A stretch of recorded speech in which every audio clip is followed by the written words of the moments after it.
we get to start talking about dependent variables. This is where it starts getting fun. Now, in this video, we'll certainly do a compare and contrast, dependent versus independent. So in fact, we're actually going to be talking a lot about independent variables also, and even doing calculations of independent variables. So it's going to be both. My emphasis on, however, is going to be the dependent side. That's kind of the direction we're headed in. And we will do single and multiple event calculations, really for both dependent and independent. Let's just take a quick look at the probability map so that we can not lose ourselves on what we're doing. So really, we are, all right, we start right here. We should have already done the discrete variable video, right? There are 3 videos up here. Discrete variable video, and what we're doing now is going off over here. Really, for dependent variables, we're actually going to be kind of, like I said, almost simultaneously doing independent variables. Now, there's the independent variables that we're going to be doing is sort of a generic or general independent variable. We're going to get into these specific cases later. And then, of course, we're going to be focusing on dependent, and then we're going to branch off at later videos at this stuff. So here, we're really kind of landed there. Let's look at some of the differences between dependent and independent variables now. So here we are, dependent versus independent. What we'll do is look at these so side by side. Let's get 2 examples, one independent, one dependent, and do a little compare and contrast. All right, here are 2 examples. Starting with dependent. What's the probability of drawing 2 diamonds from a well-shuffled deck of cards? All right, so we're talking about cards. We have our 4 suits, right? Diamonds, hearts, spades, and clubs. So what's the probability of drawing 2 diamonds without replacement? What does it mean to do this without replacement? So you draw 1 card, you put that card off to the side, and then you draw a second card so that you never replaced that first card into the deck. Independent. What's the probability of drawing 2 diamonds from a well-shuffled deck of cards with replacement? So the difference between dependent and independent is kind of small in this case in terms of wording, but is very important, right? What this means with replacement is you draw your first card, you see what it is, you put that first card back, reshuffle the deck, and then draw your second card. The concept here is in the independent scenario, the second draw doesn't depend on what happened to the first draw because it got put back. So the second draw, you're just as likely to have any particular outcome as the first draw. But that's not the case in this dependent example. You drew out 1 card. Now there are fewer cards. Instead of 52 cards, there's only 51 cards. And depending on what happened with that first draw, there are going to be different probabilities. If that first draw was a diamond, there are now fewer diamonds.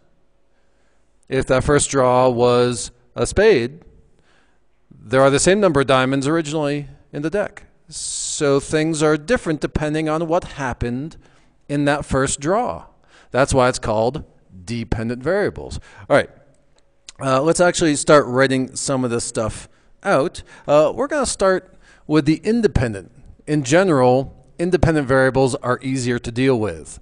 So we'll kind of start off going down the details of this, and then we'll see how it plays out in the dependent example. The first thing we have to figure out, make sure everyone knows, well, how many cards are there in the deck? There are 52 cards. All right. The number of diamonds in the deck? Well, like I said, there are 4 suits, diamonds, hearts, spades, and clubs. So, and there are equal numbers of each suit. So there's a fourth of 52, which turns out to be 13 diamonds. Now, the first question might be, what's the probability of getting a diamond? It's going to be much easier to write the symbol instead of the word diamond. What's the probability of getting a diamond on the first draw? This is how the notation I'm going to use. Diamond on the first draw, because remember we have two draws, right? We're drawing, seeing what the probability of getting two diamonds is. Well, this one is, our relative frequency. We went over, outcome of interest over total. Well, this is going to be, there are 13 diamonds in the deck of 52 cards. So that's going to be 25%, which should make sense because there are 4 suits, so it's 1/4. Now the question is, what's the probability of getting a diamond on the second draw? Now remember, this is with replacement. So if a diamond got drawn on the first draw, it gets put back. So how many diamonds are still in the deck? Well, there's still 13. And how many cards are there? There's still 52. All right, so the probability of getting a diamond on the second draw is still 25%. So now to answer the question, what's the probability of drawing 2 diamonds? Well, let's use our and or vocabulary to help us. Is this going to be the probability of getting a diamond or a diamond and a diamond? Well, we want both events to happen. So that's going to be an and. So this is the probability of a diamond and a diamond, which means multiplication rule. So probability of diamond and diamond is going to equal 0.25, the probability of the first draw, times the probability of getting a diamond on the second draw, which means, fairly straightforward, probability of getting a diamond and a diamond is 0.0625, or a little over 6% chance of getting 2 diamonds. So that's when we have replacement. This is the independent form. Much easier, as a matter of fact. Now, if we start looking over here, when it's not independent, we have no replacement. So now, what's the probability of getting a diamond on the first? Well, how many cards in the deck? There are 52. How many diamonds? There are 13. That doesn't really change. We still have our 0.25. But now this is where it gets a little interesting. What's the probability of getting a diamond on the second? Well, because we don't have replacement, it's kind of different depending on what happens in the first draw. So what's the probability of getting a diamond on the second given a diamond on the first? Well, how many cards do we have? Well, we never replaced the first card. So we don't have 52 cards anymore. We have 51. And if we get a diamond on the first one, how many diamonds are left? Not 13, 12. So we have a probability of 0.235, a little less than 25% chance. And that could still be different. What's the probability of getting diamond on the second? given no diamond on first?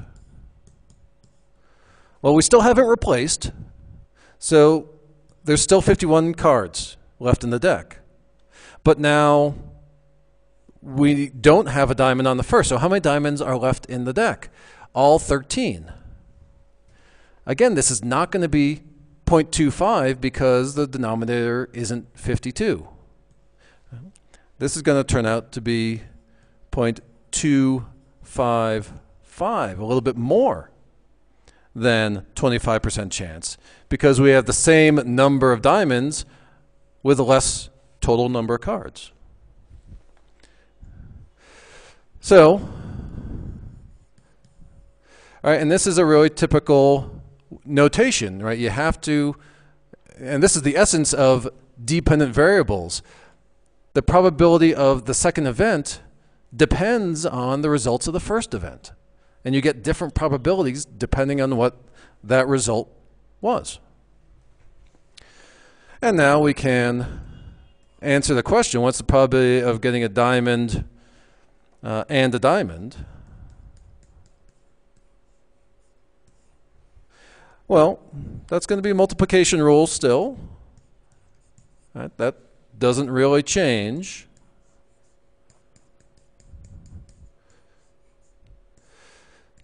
So this is going to be our first draw, which is 0.25, times which one are we going to use? Right? Well, if it's diamond and diamond, that means diamond on the first, which means this one.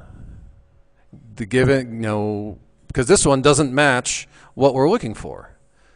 So we're going to need to use the 0.235. Those are the two probabilities to answer this specific question. And just to get the answer, this turns out to be 0.059. So a little under 6%, right? Here we have a little over 6%. Here we have a little under 6%. So it does make a difference. And that's really, I think, a really clear example of the difference between dependent and independent variables. Now, this is a specific combination of outcomes. All right, we have diamond and diamond. We can take this a step farther and say, well, there are other combinations. Let's talk about the whole probability distribution for this. And what we'll do is we'll, again, start focusing on just the dependent side. We're going to sort of depart from the independent side for a moment. So now, when we start talking about probability distribution, we're not interested in just one two combination outcome, like diamond and diamond, but all possible combination outcomes, which I'll define more specifically in a moment. What we're going to be using are that's supposed to be an E, are tree diagrams. Tree diagrams, which I introduced in the last video in coming up with all the combinations of heads and tails with when you flip 3 coins. Well, we're going to use the same structure, the same tree diagram for probability. Now, the beautiful thing about this is these tree diagrams work for almost all discrete variables. Not so much for Poisson distributions. But besides that, it works for an awful lot of stuff that we do, which is really great for both dependent and independent. We also, we'll talk a little bit more about this later, but it works quantitative as well as categorical variables. Very useful, these tree diagrams. So it'll start off the same way we did the combinations. Right, here's our starting point. We have draw number 1 now. Right, now these are events. These are, our random events. So what happens with draw number 1? We have either a diamond or we have no diamond. That's what I mentioned earlier, that I was going to define combinations more specifically. We could do diamond, heart, club, spade. We'd end up with a really big tree diagram. It would work. It'd be big. So I'm defining it a little bit more narrowly, just diamond or not a diamond. Of course, it's not just combinations, but probabilities that we're interested in. So in this first draw, what's the probability of getting a diamond? Well, we already calculated that. That was our 13 out of 52, which was 0.25. Well, we didn't really think about this side. Well, if it's 25% chance of getting a diamond, what's the chance of not getting a diamond? Well, it has to be the remainder, which is 75%. Now we can start talking about draw number 2. What can happen? What are all the possible outcomes? Well, either it's going to be a diamond, or we're not going to get a diamond. And if this is the without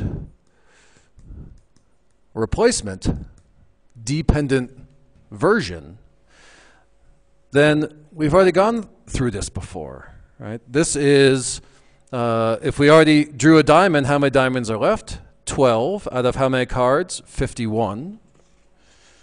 Which means this is our 0.235. Now, this one we haven't really talked about, but it's the same concept that we did over here. All right? If there are, if we drew a diamond, then how many non-diamonds are there? Well, how many cards? Now there's 52 cards. We drew one, which isn't, or which is a diamond. All of the remaining non-diamonds are still there, which, if you do a little subtraction, right, means 39. And again, how many cards? We have 51. Notice the 39 and the 12. What happens if you add those together? 51, right? That's what should happen. You can think that starting here we have 52 cards, right? After this point, we actually only have 51 cards. So some of them are diamonds, and some of them are not diamonds. And you figure out, how much of each. So this then turns out to be 0.765. So in the second draw, there's 23.5% chance of getting a diamond and 76.5% chance of not getting a diamond. All right, now we can do that same kind of calculation here. All right, the second draw could be a diamond or not a diamond. All right, well, how many cards are left? There are 51. So both of these, again, there's 51. You can think again, sort of a pipeline. One card's been drawn, so there are 51. Some are diamonds, some aren't diamonds. How many of each? Well, if no diamond was drawn, then all 13 are still present. And if 13 of the 51 go this way, then we have 38 non-diamonds left. You do that calculation, and this is our 0.255 that we got earlier. This turns out to be 0.745. So if you didn't get a diamond on the first one, you have a 25.5% chance of getting a diamond on the second. or 74.5% chance of not getting a diamond on the second. So this, again, is just like what we have done before. This would be the probability of diamond and diamond, right? Which we calculated because it's multiplication rule. And this turns out to be 0.59. 0.059, if I can read my own handwriting. Well, this, right, if we look again this way and this way, right, just like we did our combination tree before, only now with probabilities, this is going to be the probability of diamond and no diamond. All right, that specific two-event combination. Well, this is going to be the 0.25 of the first event times the 0.765 of the second event, which turns out to be 0.191. All right, this is going to be the probability of no diamond and diamond, oops, and diamond, right, which is going to be your 0.75, right? We're talking this path now. So this and this event, these two events. So it's going to be times 0.255, which turns out to also be 0.191. Kind of interesting. This one, of course, would be this event and this event. That's going to be the no diamond and no diamond, which would be 0.75 times 0.745, which turns out to be 0.559. Well, it's more probable not to get a diamond, so the most probable outcome is no diamond, no diamond. This is now the distribution. This is our sample space. Oops. These are all the possible two-event outcomes as I've defined the events, either diamond or no diamond. So if we were to add up these numbers, what should we get? We should get, 1. Right? Or, within some round-off error. Sometimes you have a little round-off error, and that's okay. If that's sample space, it should add up to 1. Now, this allows us to answer a whole bunch of cool questions. One question, which is really the easiest once you have your tree diagram, is any specific, combination, two-event combination, like no diamond and diamond. All you have to do is look back, go no diamond, diamond, oh, it's 0.191. You just pick it right off the tree diagram. Pretty straightforward. But with that tree diagram, we can actually do some more interesting questions, such as, what's the probability of drawing a diamond on the second draw? This is actually a different question than our original question. Let's look back here. What's the probability of drawing 2 diamonds from a well-shuffled deck? Right. So we had a second draw here, but it was after our first draw. And we were therefore looking for one specific outcome, this 0.235. Right now, which you can see is right here. what we want.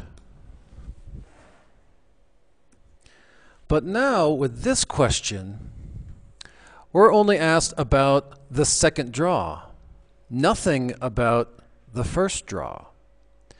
So really, the first draw could be either a diamond or not a diamond. So the way we could write this out is like this. All right, so it's starting to get a little bit more complicated here. We have diamond and diamond, or no diamond and diamond. So we're starting to mix the ands and the ors together in kind of complicated ways. You can see this, the principles behind probability are pretty simple. Addition rule, multiplication rule. You start layering these things on top of one another, and that's where all the complication comes in.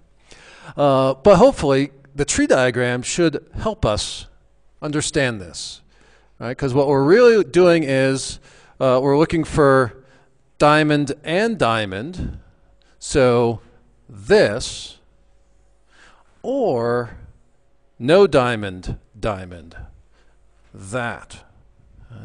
And so if we, there we go. This or, remember, is or addition or multiplication? I hope you remember that the or means addition, addition rule. So really, what this turns into is this plus that. 0.059 plus 0.191. And when you add those together, which equals 0.25, which is kind of cool. You know, when you get a diamond on the first and when you don't get a diamond on the first, kind of balance each other out, and you end up with, you know, the second being 0.25. If you essentially don't care what is happening on the first one. It's that or. Notice for a moment which numbers we used, the 0.059 and the 0.191. In the tree diagram, where were these? These are at the very end in the sample space column. Oftentimes, it's confusing as to using these numbers or maybe sometimes these numbers, and it all depends on how the question is asked. So if we look at a different question, maybe I'll try and squeeze it in here.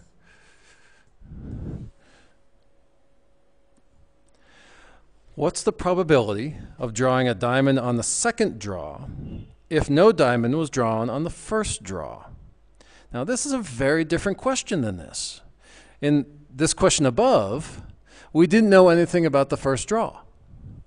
In this question, we know what the first draw was, and we're actually asked about the outcome of the second draw.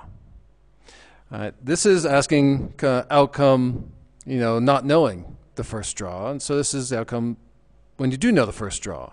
If you were to write this out in probability notation, which I highly recommend because it really clarifies things, this is, let's see, no diamond,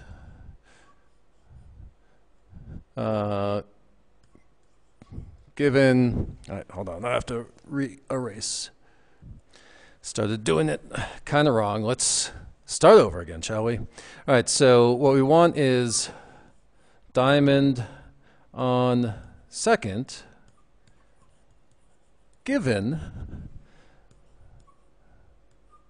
no diamond on first. All right, is equal to what?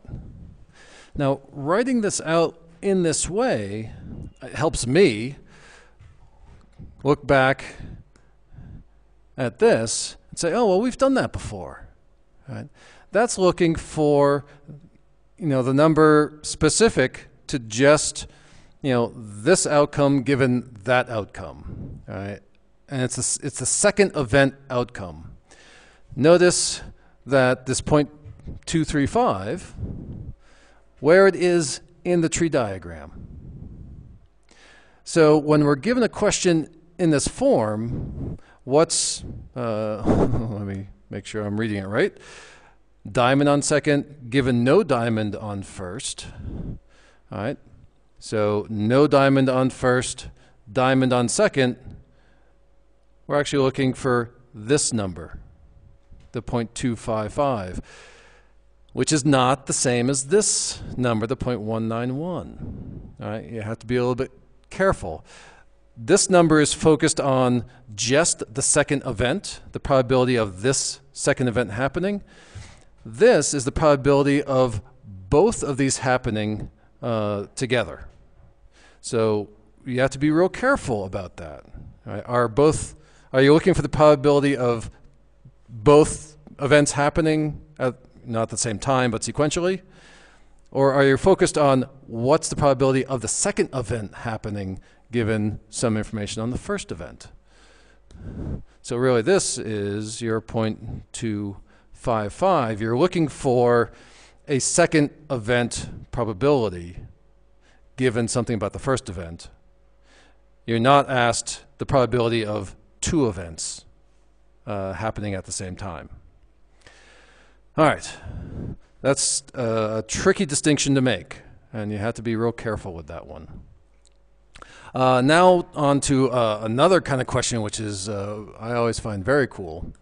Let's get it up on the board. If no diamond was drawn on the second draw, what's the probability that a diamond was drawn on the first draw? Notice what is being asked. You're asked about the first draw given information about the second draw. This is actually backwards to what we have done previously. Right. Usually you're given the first. Let me go back one more. All right. Given diamond on the first, what happens on the second? Right? Because that's the sequence of events. But we can actually use our sample space and our tree diagram to figure out probabilities of the first event given what happens on the second event, which is very cool. The idea here that I alluded to before is, this idea of sort of split flow, right? We have, 13, diamonds are up here, right? The balance of the 52 would be down here. And then we have 51 cards, 12 go up here, and 39 go down there. Well, if we had, let's look at this, no diamond on the second draw. All right, so we have no diamond here. Maybe I will highlight this. All right, so we have no diamond on the second draw. Appears two places in the tree diagram. Well, only one of these satisfies the condition that we're interested in. No diamond on the second, diamond on the first. Actually, let me write this out here. I should have done that earlier. In probability format, really what we're looking for is probability that a diamond, we're looking for diamond on first given no diamond on second. Right? So this first and second business is switched to the way we saw it before. All right, so we're looking for diamond on first. Here we have this. So this branch, well, like we did before, there's a probability of not getting a diamond on the second, which is the sum of both of these. Right? Or, again, we're looking at, do this in red.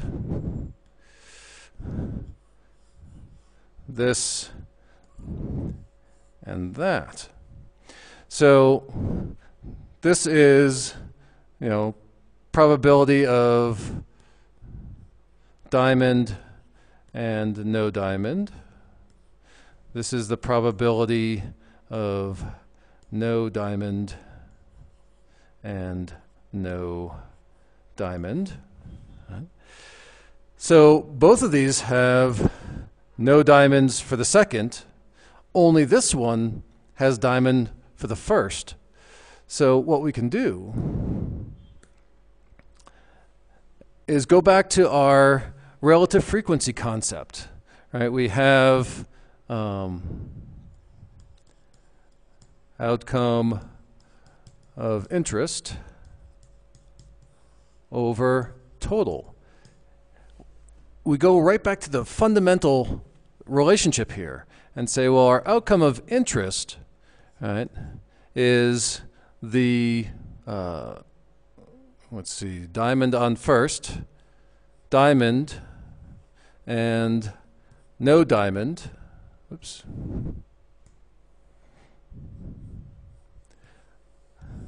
That's our outcome of interest. And what's our total? Well, the total would be diamond and no diamond, or, which is a plus, addition rule, no diamond and no diamond. All right, it's that same idea. So all we have to do is pick off those numbers. I just have to remember them. So here's the 0.91191, and here's the 0.559, right? That's the no, and this is the diamond and no diamond. And our outcome of interest is this one, which is the 0.191. So the rest of it kind of works out like this. All right, we have 0.2547. All right, is the answer here? 0.2547. All right, 25.5% chance that the first draw was a diamond if there was no diamond on the second draw. All right, so it's kind of working the whole thing backwards. It gets a little complicated with this, but we'll do a bunch of examples. I'll actually even make some videos of just examples to work with. But I think that probably does it for this video.